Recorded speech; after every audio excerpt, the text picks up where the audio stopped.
November মাস চলে আসছে, শীত এসে দরজায় টোকা দিচ্ছে। এই যেন নতুন এক গল্পের শুরু। কুয়াশা ধীরে ধীরে পুরো গ্রামকে ঘিরে নিচ্ছে। প্রতিটি কোণে শুরু হতে যাচ্ছে জীবনের নতুন সুর। হ্যাঁ, এটাই শীতের আগমন, এক নতুন ঋতুর প্রথম আলোকরেখা। ভোরের নরম আলো আর কুয়াশার চাদর, এক আনন্দময় অনুভূতি। গ্রামের মেঠো পথে মানুষজন চাদর গায়ে হাঁটে, আর দূরে কোথাও পাখিরা কিচির মিচিরে মেতে ওঠে।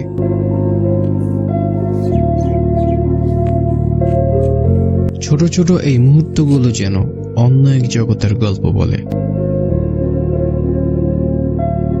হেমন্তের শেষ রেশ আর শীতের প্রথম ছোঁয়া, এটাই এই সময়ের আসল রূপ।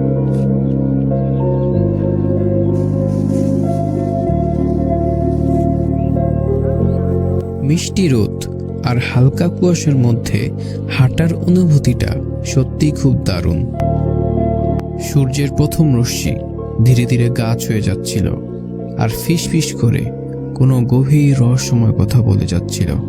প্রকৃতি ঠিক আগের মতোই রয়ে গেছে, কিন্তু কোথাও যেন মানুষের হৃদয় আজ নিঃশব্দ। হারিয়ে গেছে বন্ধুত্বের সেই সরলতা, আড্ডার সেই প্রাণবন্ত দিনগুলো আজ শুধুই স্মৃতি। এখন চারদিকে কেবল নীরবতা, যেন সবই চাপা পড়ে গেছে সময়ের ভারে। কথাগুলো নিতান্তই সত্যি, কিন্তু বন্ধুত্বের সেই হারানো দিনগুলো কখনোই ভোলার নয়। বন্ধুত্বের স্মৃতিগুলো সারা জীবন আমাদের সাথেই থাকে।